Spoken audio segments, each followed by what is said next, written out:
Oi, meus amores. Voltei pra gente falar sobre matemática, é a nossa revisão de conteúdo hoje. E aí a Tia Lani já vai começar a nossa leitura corrigindo, tá? Questão 1. A professora desenhou no quadro este retângulo, dividido em partes iguais. Então a gente tem um retângulo dividido em 10 partes. Dessas 10 partes, 10 estão pintadas de branco e 10 Opa, perdão. Dessas 10 partes, 5 estão pintadas de branco e 5 pintadas de vermelho. Depois, desenhou ao lado um retângulo igual a esse, mas dividiu em 26 partes iguais. Em seguida, chamou Joana ao quadro, dizendo: no novo retângulo, pinte a mesma parte colorida de vermelho que há no primeiro retângulo. Quantas partes Joana deve pintar no segundo retângulo? Pois bem, aqui a gente precisa ter um pensamento lógico. Se eu tenho esse retângulo aqui, dividido em 10 partes, com 5 pintadas, isso quer dizer que eu pintei metade do retângulo, vocês concordam? Né? Eu tinha 10 partes e eu pintei 5. Se eu tinha 10 partes e pintei 5, eu pintei metade do retângulo. Pois bem, o segundo retângulo que a professora desenhou tem 26 partes iguais. Então, se eu pintar a metade, a gente vai ter a mesma pintura, a mesma quantidade de pintura desse aqui. Então, a resposta é 13 partes, ok? 13 partes, porque o retângulo tem 26 partes e eu vou pintar metade. Vai ter a mesma fração que esse retângulo aqui, branco e vermelho, ok? Um pedaço de madeira no formato de um prisma triangular foi dividido em 3 partes iguais. Em cada uma delas foi pintada de uma cor. A gente tem um aqui pintado de vermelho, um de azul e um de amarelo. Temos 3 partes, né?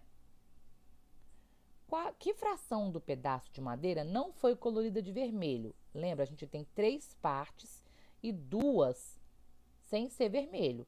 Então, a gente vai ter 2 terços sem ser vermelho, né? Só tem 1 terço vermelho.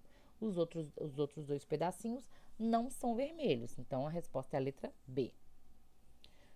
Essa questão 3, a Tia Lani não vai explicar para vocês e eu vou dizer por quê. É uma questão que a Tia Lani pegou no positivo on. As respostas estão marcadas de vermelho, tá? Primeira verdadeiro, segunda verdadeira, terceira falsa e a quarta verdadeiro. Mas por que eu não vou explicar? Porque a nossa apostila, ela não traz frações com numerador maior que o denominador. Lembra? A gente ainda não está estudando isso. E aí, essa questão veio na atividade do positivo on e a Tia Lani só observou depois. Então, aqui está falando 18 oitavos. Isso quer dizer que 18 é o numerador maior do que o denominador, que é 8.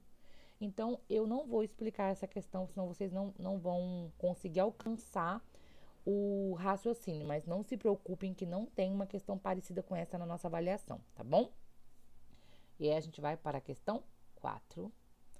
Uma partida de basquete é composta de 4 quartos, ou seja, 4 períodos de iguais tempo.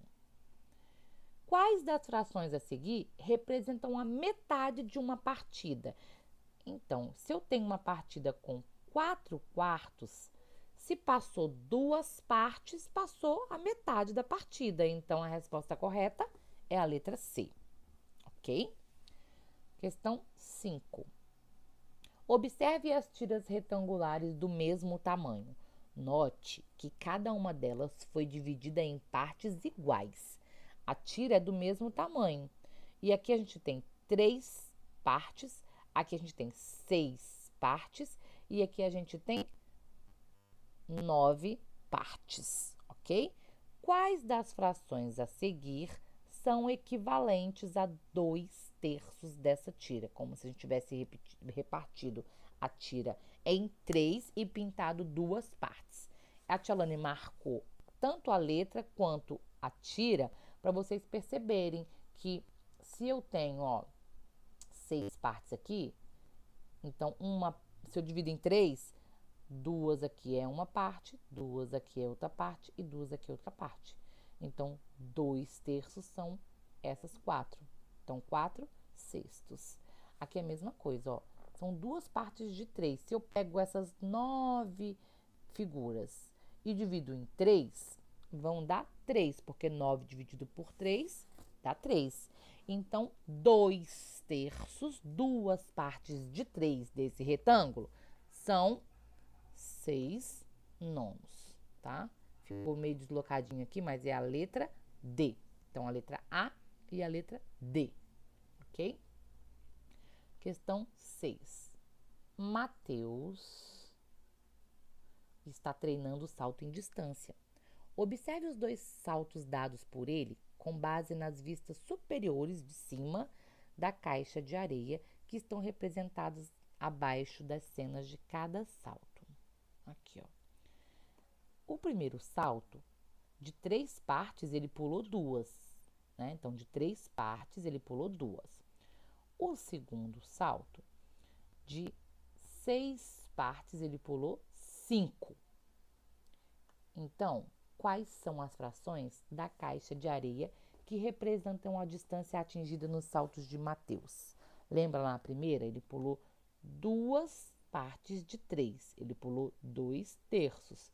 E na segunda, ele pulou 5 partes de 6, ele pulou 5/6. E aí a tia Alane marcou aqui, ó, a letra D, 2/3 e 5/6. Essas questões são parecidas com o que a gente vai ter na nossa prova, tá? E pra gente acabar, vamos corrigir a 7.